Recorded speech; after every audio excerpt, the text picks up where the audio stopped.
జీవితంలో ఎప్పుడో ఒకప్పుడు మనందరం ఒక్కసారైనా అవమానాన్ని ఫేస్ చేసి ఉంటాం. ఒక్క మాట, ఒక్క చిన్న చూపు మనసుని ముక్కలు చేస్తుంది. క్లాస్ రూమ్లో అందరి ముందు టీచర్ తిట్టినప్పుడు, ఆఫీసులో బాస్ కొలీగ్స్ ముందు నీకు పని రాదు అని అరిచినప్పుడు, లేదా నువ్వు ప్రాణం కంటే ఎక్కువగా ప్రేమించిన వారు నిన్ను రిజెక్ట్ చేసి వెళ్ళిపోయినప్పుడు ఆ బాధ ఎలా ఉంటుందో నాకు తెలుసు. గుండెల్లో ఏదో మంట రగులుతున్నట్టు ఉంటుంది. రాత్రి నిద్ర పట్టదు. అమ్మాయిలైతే కన్నీళ్ళాగవు, అబ్బాయిలైతే ఇంకా దారుణం. ఎవరి ముందు ఏడవలేక గుండె పిండినట్టు ఉన్న ఆ బాధను దిగమింగుకొని ఉండాలి. నాకే ఎందుకు ఇలా జరిగింది, నేను వేస్తా, నా వల్ల ఏం కాదా అని మనల్ని మనమే ప్రశ్నించుకుంటాం. కానీ ఈరోజు నేను ఒక మాట చెప్తున్నాను, గుర్తుపెట్టుకోండి. అవమానం అనేది ఒక విషం కాదు, అది ఒక ఇంధనం. అది నిన్ను చంపడానికి రాలేదు, నిన్ను గెలిపించడానికి వచ్చింది. చరిత్ర తీసి చూడండి. ప్రపంచంలో గొప్ప విజయం సాధించిన ప్రతి ఒక్కరి వెనుక ఒక పెద్ద అవమానం ఉంది.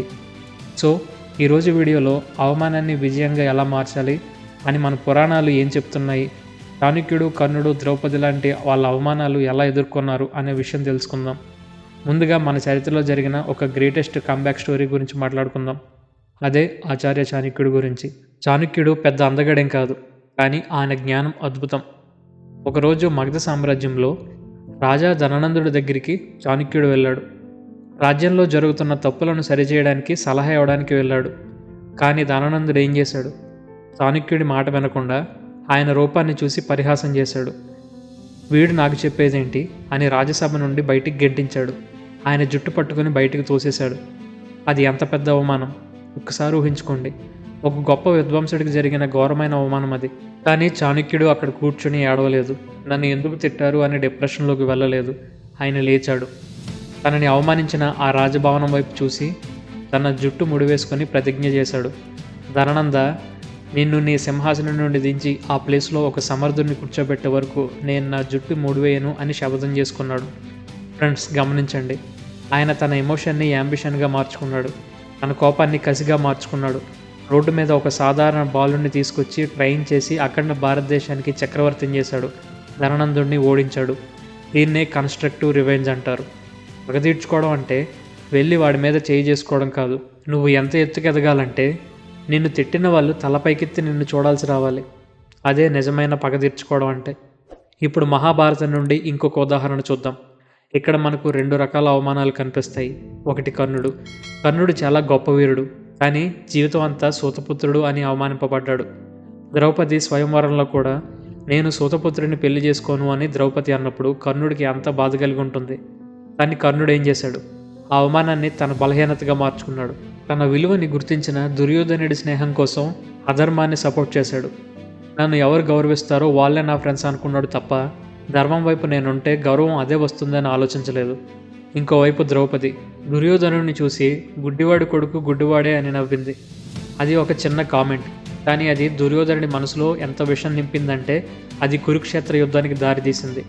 సో ఫ్రెండ్స్, ఇక్కడ రెండు పాఠాలు ఉన్నాయి. ఫస్ట్ వన్, ఎవరిని అవమానించకండి. నీ మాట ఎదుటివారి జీవితాన్ని నాశనం చేయొచ్చు.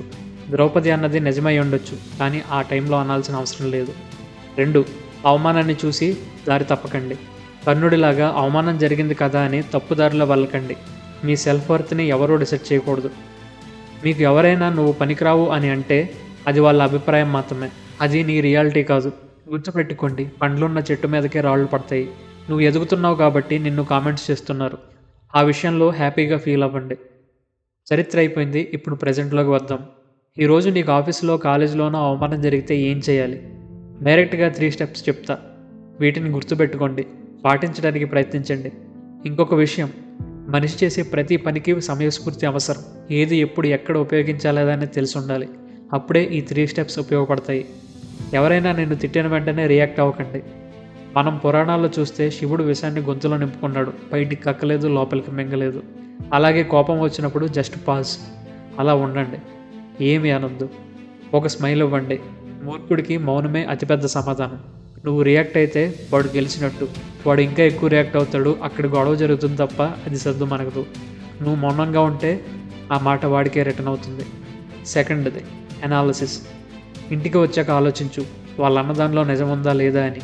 ఉదాహరణకు ఆఫీస్లో బాస్ నీ ప్రజెంటేషన్ చెత్తగా ఉందన్నాడనుకో, బాధపడకుండా నిజంగా బాగోదా, ఇంకా బెటర్గా చేయొచ్చా అని ఆలోచించు. ఒకవేళ వాళ్ళు చెప్పింది కరెక్ట్ అయితే నిన్ను నువ్వు సరి చేసుకో. ఒకవేళ వాళ్ళు కేవలం కుళ్ళుతో జలస్తో అంటే పట్టించుకోకు. ఆ తర్వాత నువ్వు ఎంత బాగా చేసినా వాళ్ళు ఎప్పటిలాగే పట్టించుకోరు. అదేదో నువ్వే ముందుగా వాళ్ళని ఇగ్నోర్ చేయడం మొదలెట్టు. బ్యాలెన్స్గా ఉండడానికి ప్రయత్నించు. చెత్తని ఇంట్లో పెట్టుకోం కదా, అలాగే నెగిటివ్ మాటలను మైండ్లో పెట్టుకోవద్దు.